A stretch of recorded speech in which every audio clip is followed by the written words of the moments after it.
ছোটবেলায় যদি আপনার অল্প স্বল্প টিভি দেখার অভ্যাস থেকে থাকে না, তাহলে এদেরকে আপনি অবশ্যই চেনে নেন। বিটিভিতে বিকেলবেলা ওদের সিরিয়াল দেখে যে কি আনন্দটাই না পেতাম, এগুলো মুখে বলে বোঝানো যাবে না। আর আপনি যদি এদেরকে প্রথমবারের মতো দেখে থাকেন, তাহলে ধরেই নিচ্ছি আপনার বয়স খুবই কম। এগুলোর অনুভূতি যে কতটা রঙিন, এটা কেবল তারাই বুঝতে পারবে যাদের জন্ম 2000 সালের আগে। আর যারা দেখেননি তাদের জন্য বলি, এগুলো আসলে আলিফ লায়লার যুগের গল্প।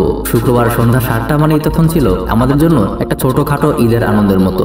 এগুলো এখনকার ছেলেমেয়েরা কখনোই বুঝবে না। যাই হোক, অনেক কথা বলে ফেললাম। এই ল্যারি, মো আর কার্লি, এদেরকে নিয়েই 2012 সালে সিনেমা বানানো হয়েছিল। সিনেমার নাম দি থ্রি স্টুজেস।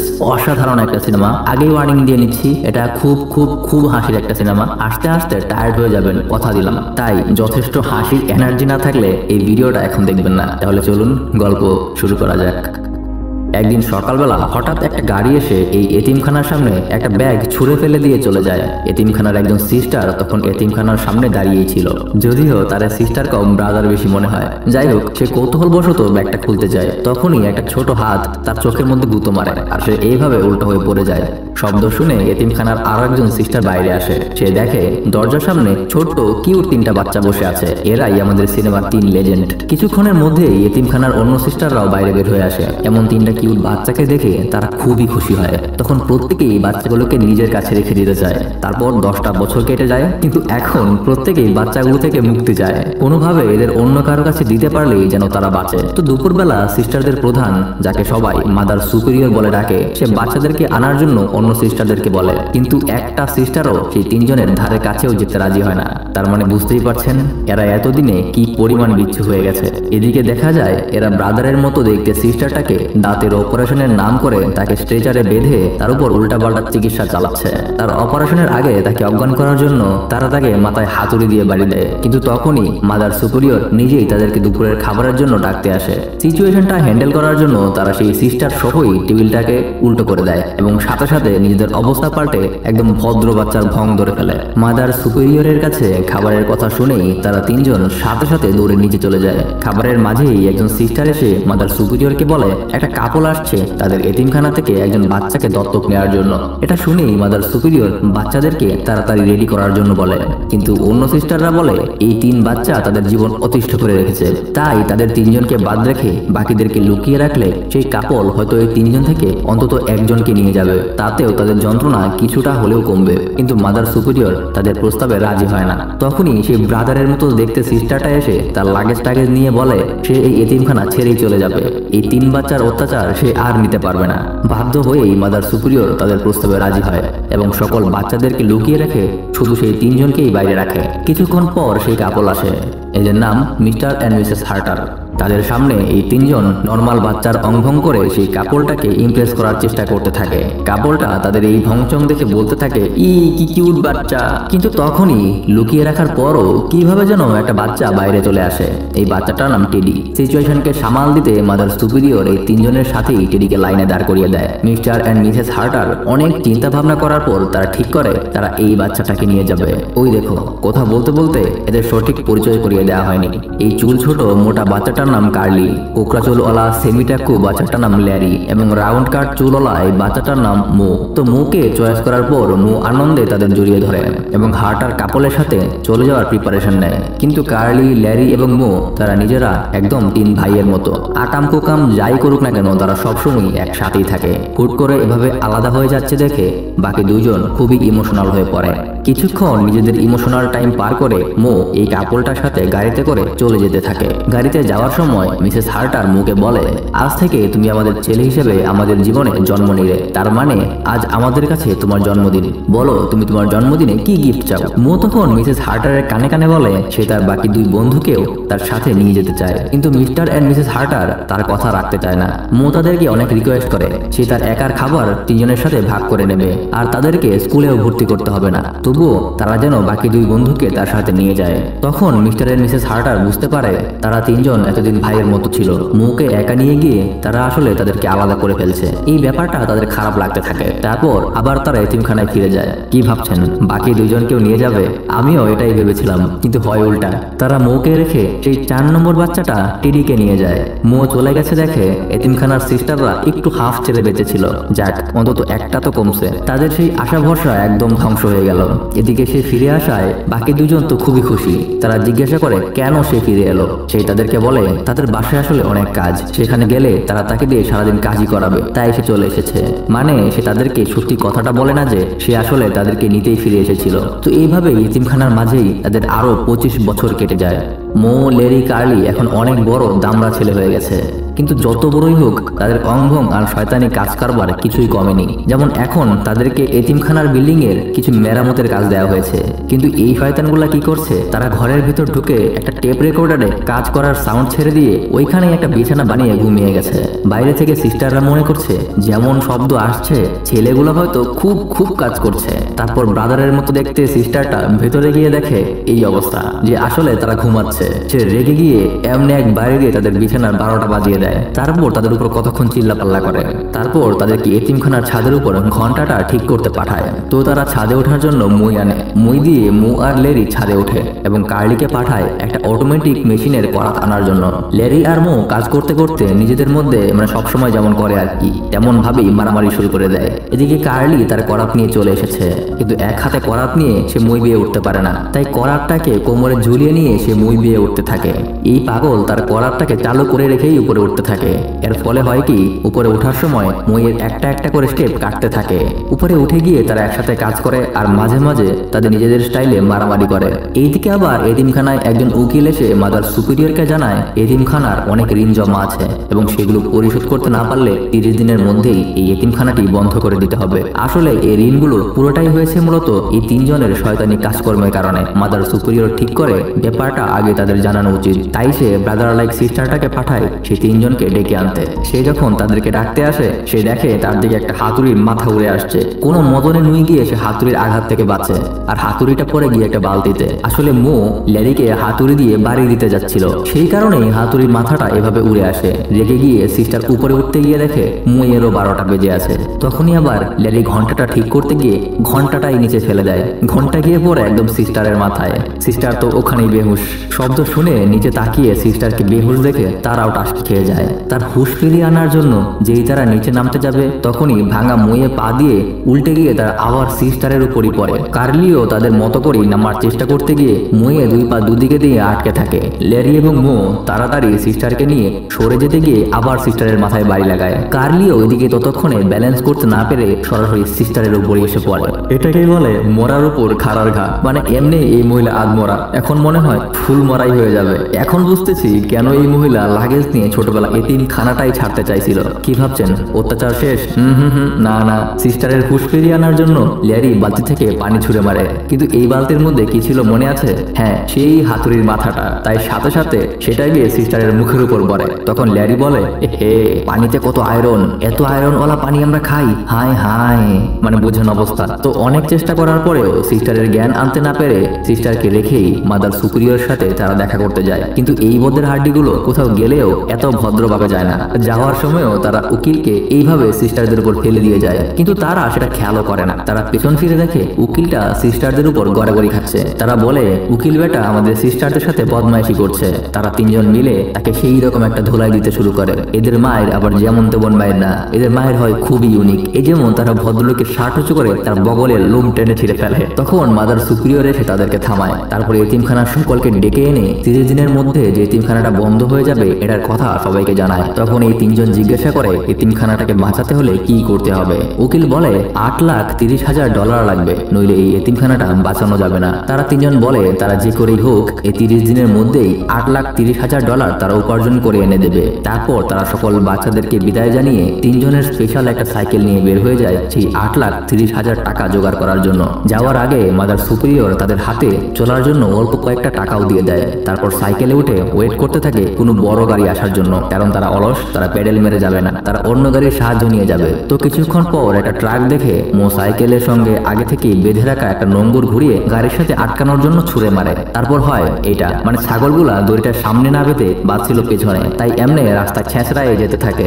এইদিকে ছোটবেলায় মোয়ের বদলে নিয়ে যাওয়া টেডি এখন অনেক বড় হয়ে গেছে। সে এখন নিজের ব্যবসাপাতি করে অনেক বড় লোক, কিন্তু টেডির বউ লিডিয়া আবার একদমই ভালো না। সে টেডির বন্ধু ম্যাকের সাথে পরকিয়া করে। এখন সে ম্যাককে নিয়ে প্ল্যান করছে কিভাবে টেডি লিডিকে খুন করে তার টাকা পয়সা নিয়ে ম্যাকের সাথে পালিয়ে যাওয়া যায়। এখন তারা নিজেরা তো সরাসরি খুন করতে পারবে না, তাহলে ধরা পড়ে যাবে, তাই খুনটা অন্য কাউকে দিয়ে করাতে হবে। এদিকে বাসার নিচেই ল্যারি, কার্লি এবং মো ঢোল বাজিয়ে নিজেদের বেকারত্বের কথা মানুষকে জানাচ্ছিল। তারা গলায় একটা লিফলেট ঝুলিয়ে রাস্তায় ঘোষণা দিয়ে বেড়াচ্ছে যে তারা 8,30,000 টাকার জন্য এক মাস যে কোনো কাজ করতে রাজি আছে। মানে বোঝুন অবস্থা, এক মাসে 8,30,000 টাকার কাজ মানে কোথায় পাওয়া যায়, আমি নিজে করব। তো যাই হোক, তাদের এই উদ্ভট কর্ম উপর থেকে লিডিয়া আর মেঘ দেখেই বুঝতে পারে এই তিনজন আসলে মাথা মোটা, বোকা আর গাধা ছাড়া কিছুই না। তারা চিন্তা করে তাহলে এদেরকে দিয়েই তারা লিডিয়ার স্বামী অর্থাৎ টিডিকে খুন করতে পারে। যেই ভাবা সেই কাজ।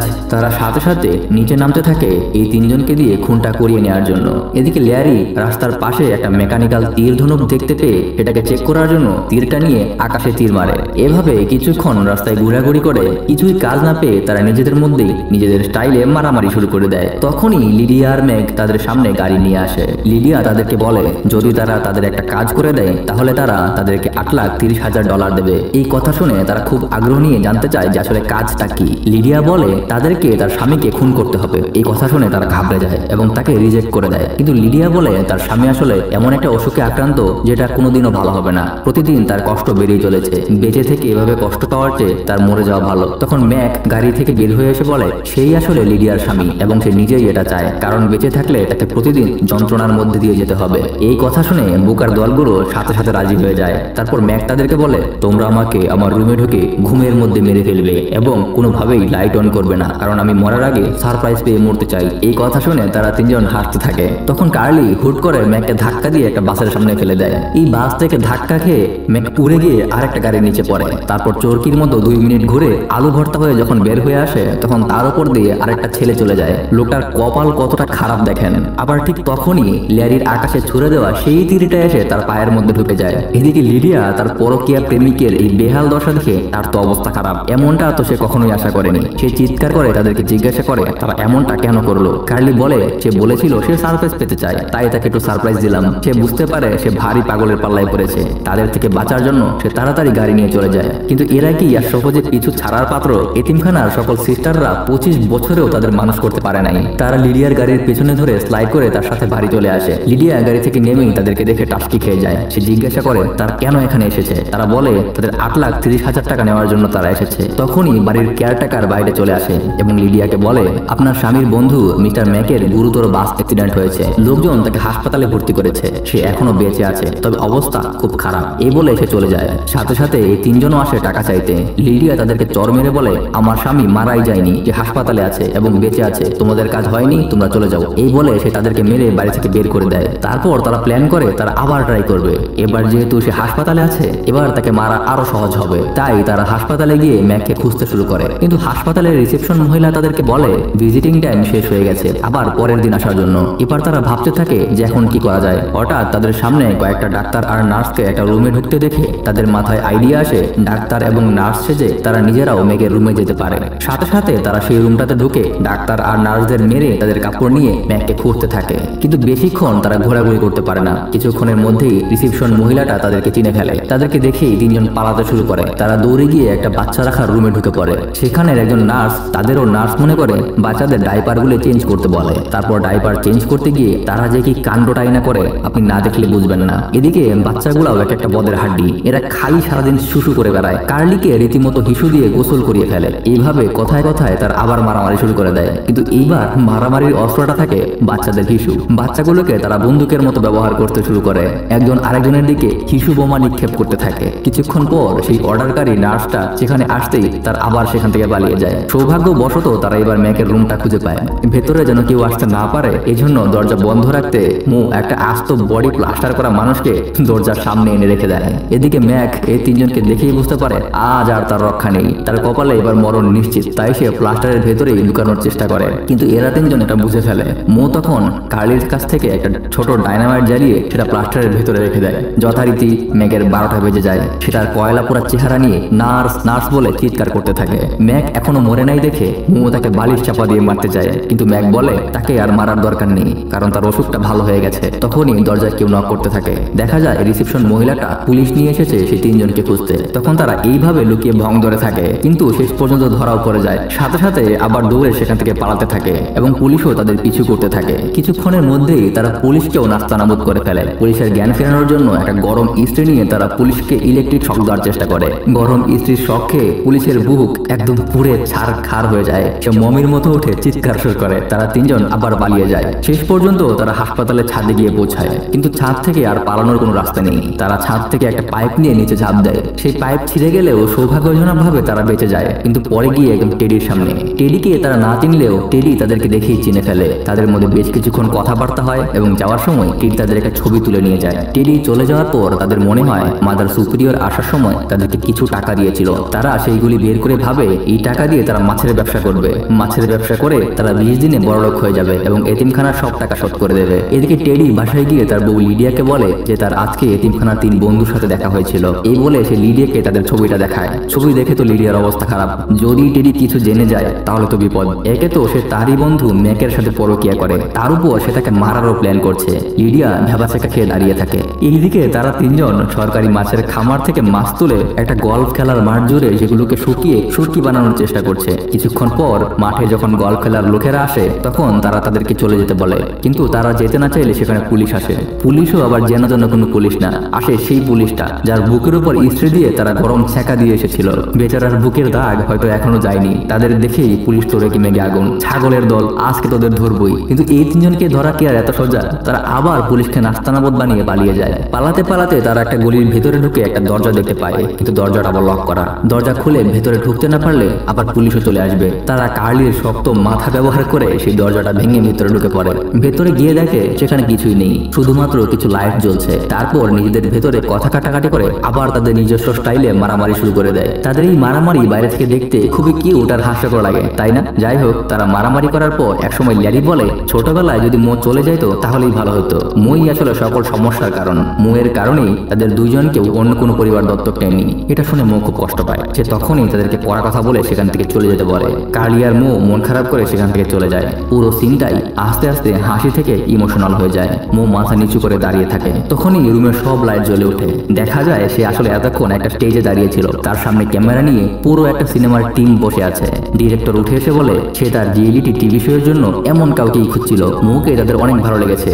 মো তো অনেক খুশি। এদিকে ল্যারি আর কার্লি ভ্যাগাবন্ডের মতো একটা চিড়িয়াখানায় ঘুরে বেড়াচ্ছিল। সেই চিড়িয়াখানায় আবার ম্যাক আর লিডিয়া তাদেরকে বন্দুক নিয়ে মারতে এসেছিল, কারণ তারা থাকলে তারা যে কোনো সময় টেডির কাছে ধরা পড়ে যেতে পারে, যেহেতু তারা টেডির ছোটবেলার বন্ধু। তারা প্ল্যান করে তারা চিড়িয়াখানার পেছন দিয়ে দেয়াল টপকে ঢুকে চুপি চুপি ল্যারি আর কার্লিকে গুলি করে চলে আসবে। ল্যারি আর কার্লি খুব আনন্দে চিড়িয়াখানার ভেতরে ঘুরছিল। ম্যাক চিড়িয়াখানার পেছন দিক দিয়ে বন্দুক নিয়ে লিডিয়ার নাকে মুখে পা দিয়ে কোনো মতনে দেয়াল পার করে চিড়িয়াখানার ভেতরে ঢুকে। কিন্তু এই লোকটার কপাল এত খারাপ, মানে কি আর বলবো। এবার সে গিয়ে ল্যান্ড করে সিংহের খাঁচার ভেতরে, কিন্তু তাও ভালো সিংহটা শিকল দিয়ে বাঁধাই ছিল। এটা দেখে সিংহটাকে নিয়ে সে মস্করা করতে শুরু করে। পাশেই আবার ল্যারি একটা ডলফিনকে বাঁচানোর চেষ্টা করছিল। ডলফিনটার নাকের ভেতরে একটা বাদাম ঢুকে গিয়েছিল। ল্যারি সেটাকে জড়িয়ে ধরে জোরে চাপ দেয়। তখনই সেই বাদামটা উড়ে গিয়ে লাগে একদম সিংহের ঝুলির উপরে। সিংহ তো উড়ে গিয়ে আগুন, তার ঝুলির উপরে আঘাত। সে শিকলটা ছিঁড়ে ম্যাককে ধাওয়া করে। আগেই বলেছিলাম এই লোকটার কপাল বেশি ভালো না। সেই দিন রাতের বেলা টেডি লিডিয়ার সাথে বসে টিভি দেখছিল। হঠাৎ সে দেখতে পায় মোকে টিভিতে দেখাচ্ছে। মো একটা বিখ্যাত টিভি রিয়েলিটি শোতে অংশ নিচ্ছে। মোকে দেখে তো টেডি খুবই খুশি হয়। মো এদিকে টিভি শো এর মাঝেও তার স্টাইলে জনগণকে মাইরে দিয়ে বেড়ায়। কিন্তু ল্যারি আর কার্লি মুখে খুব মিস করে। তারা মুখে হারিয়ে গেছে লিখে কিছু লিফলেট বানিয়ে মানুষকে সেগুলো বিলি করতে থাকে। কোথাও মুখে না পেয়ে তারা ভাবে মো হয়তো এতিমখানায় ফিরে গেছে, তাই তারাও এতিমখানায় ফিরে যায়। সেখানে গেলে সিস্টাররা তাদেরকে বলে মো এখন টিভি শোতে কাজ করে। এতিমখানার সিস্টাররাও তার শো নিয়মিত দেখে। তারপর এতিমখানার একটা অসুস্থ বাচ্চাকে সে দেখতে যায়। সেখানে গিয়ে তারা জানতে পারে মূলত তাদের অপকর্মের জন্যই এতিমখানার এত ঋণ হয়ে গেছে।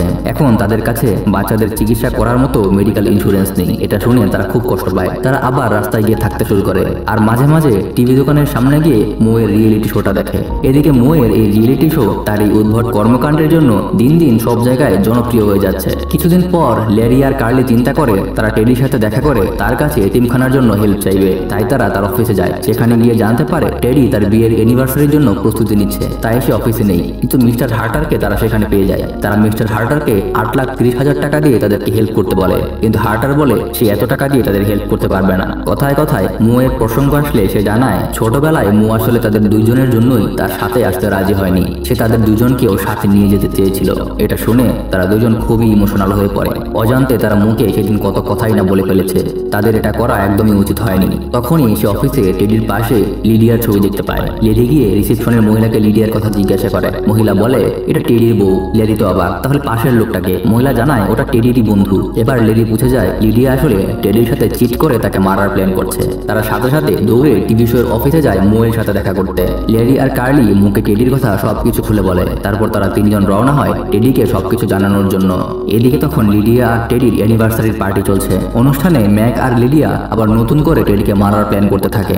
দুর্ভাগা ম্যাক সিংহের থাবাকে তার মুখের কি অবস্থা হয়েছে দেখছেন? মনে হইতেছে চেহারাটার উপর কেউ লাঙ্গল চালাইছে। মিস্টার হার্টার এসে তার চেহারার বেহাল দশা দেখে জিজ্ঞাসা করে তার কি হয়েছে। ম্যাক বলে তাকে নাকি বিলায়ে খামচি দিছে, মানে বোঝেন। যাই হোক, এদিকে তারা তিনজন তাদের অসাধারণ একটা রাজকীয় কুত্তার গাড়িতে করে অনুষ্ঠানে এসে পৌঁছায় এবং সফলভাবে গার্ডের উপর ল্যান্ড করে। যথারীতি গার্ড তাদেরকে ভেতরে ঢুকতে দেয় না। তারপর তারা বেলুনওয়ালা সেজে অন্য একটা গেট দিয়ে পার্টির ভেতরে ঢুকে পড়ে। সব বেলুনগুলি কার্লির হাতে ধরিয়ে দিয়ে মো আর লেরি টেডিকে খুঁজতে চলে যায়। কার্লিও একটু পর সকল বেলুনগুলো একটা বাচ্চার হাতে ধরিয়ে দেয় আর সেই বাচ্চা বেলুন সহ আকাশে ঘুরে যেতে শুরু করে। মো নিজে টেডিকে খুঁজতে ব্যস্ত থাকলেও লেরি আর কার্লি সবকিছু ভুলে খাওয়া দাওয়া নিয়ে ব্যস্ত হয়ে পড়ে।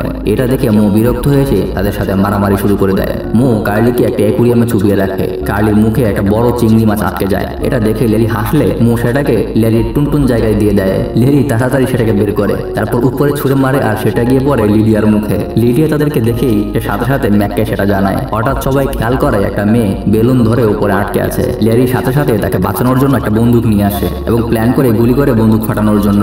মো তখন তার কাছ থেকে বন্দুকটা কেড়ে নিয়ে বলে গুলি দিলে বাচ্চাটার গায়ে লাগবে, গাধা কোথাকার। এই বলে সে বন্দুক দিয়ে লেরির মাথায় মারে, কিন্তু বন্দুক থেকে গুলি বের হয়ে ও একটা বেলুন ফুটিয়ে দেয় আর মেয়েটাও এসে পড়ে একদম অনুষ্ঠানের কেকের উপরে। চারদিক থেকে অনুষ্ঠানের গার্ডরা তখন তাদেরকে ধরতে আসলে তারা দৌড়ে বাড়ির ভেতরে ঢুকে পড়ে। এক দৌড়ে তারা চলে যায় টেডির রুমে। লিডিয়া আগেই ওষুধ খাইয়ে টেডিকে দুর্বল করে রেখেছিল, তাই সে তেমন একটা শক্তি পায় না। তারা তিনজন টেডিকে সব বলে দেয়। তখনই ম্যাক লিডিয়াকে নিয়ে রুমে এসে ঢুকে এবং বন্দুক বের করে। তখনই আবার মিস্টার হার্টার আরেকটা বন্দুক নিয়ে রুমে আসে এবং ম্যাককে বন্দুকটা ফেলে দিতে বলে। তখন টেডি বলে ম্যাক তুই আমার সবচেয়ে ভালো বন্ধু হয়ে এটা কিভাবে করতে পারলি? কিন্তু তখন মিস্টার হার্টার বলে সে আসলে কিছুই করেনি, করেছে সবকিছু সে নিজে। সাথে সাথে লিডিয়া তার কাছে চলে যায়। আসলে এতদিন মিস্টার হার্টার লিডিয়াকে দিয়েই সব করাচ্ছিল। তারপর মিস্টার হার্টার সবাইকে বন্দুক দেখিয়ে গাড়িতে করে দূরে নিয়ে যেতে থাকে যেন তাদের খুনের কোনো প্রমাণ না থাকে। গাড়িতে বসে সে বলে আসলে সকল সম্পত্তি ছিল তার বউয়ের, তার মরার পর সে সকল সম্পত্তি টেডির নামে করে দিয়ে যায়, তাই সে এগুলো করছে। তখনই কার্লির পোশাক ইঁদুরটা বের হয়, সে সেটা লিডিয়ার উপর ছেড়ে দেয়। বেশিরভাগ মেয়েরাই ইঁদুর, টিকটিকি, তেলাপোকা সব দেখলে প্যানিক করতে থাকে। লিডিয়া ইঁদুর দেখে বন্দুক রেখে চিৎকার শুরু করতে থাকে। ফলাফলস্বরূপ গাড়ি অ্যাক্সিডেন্ট করে একটা ডোবায় গিয়ে পড়ে।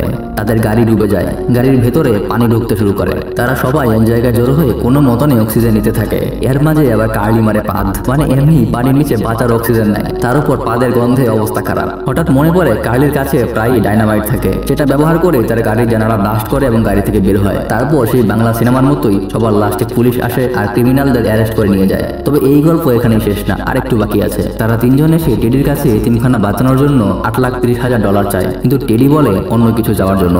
এতিমখানার সিস্টাররা তাকে এমন একটা খারাপ বাবার কাছে তুলে দিয়েছিল, তাই সে কিছুতেই এতিমখানাকে সাহায্য করবে না। হতাশ হয়ে তারা তিনজন এতিমখানায় ফিরে যায়। গিয়ে দেখে সবকিছুতে তালা দেওয়া। তারা কিছুক্ষণ মন খারাপ করে দাঁড়িয়ে থাকে। তারপর হঠাৎ পাশ থেকে বাচ্চাদের শব্দ শুনতে পায়। সেখানে গিয়ে তারা দেখে এতিমখানার সকল বাচ্চারা একটা মিনি পার্কের মতো আনন্দ করছে। এখানে একদম নতুন একটা এতিমখানা গড়ে উঠেছে। বাচ্চারা সব খেলাধুলা করছে, সিস্টাররাও আনন্দ করছে। তারা তো এসব দেখে অবাক, হচ্ছেটা কি এসব? তারা এগিয়ে গিয়ে জানতে পারে পুরোটাই হয়েছে আসলে মোয়ের রিয়েলিটি শো এর টাকা দিয়ে। রিয়েলিটি শো এর ডিরেক্টর মোয়ের টাকা দিয়ে নিজেই এতিমখানাটা বানিয়ে দিয়েছে। তারপর তাদের শো এর পরের বারের সিজনের জন্য তারা তাদের তিনজনকেই নিতে চায়। আর এভাবেই শেষ হয়ে যায় সিনেমাটি। আশা করি ভিডিওটি আপনাদের ভালো লেগেছে। ভালো লাগা মন্দ লাগা সবকিছুই আমাদের কমেন্টের মাধ্যমে জানাবেন। আমরা কিন্তু আপনাদের সব কমেন্ট পড়ি। এতক্ষণ আপনাদের সাথে ছিলাম আমি মারুফ। আসসালামু আলাইকুম। আল্লাহ ভালো রাখুক সবাইকে।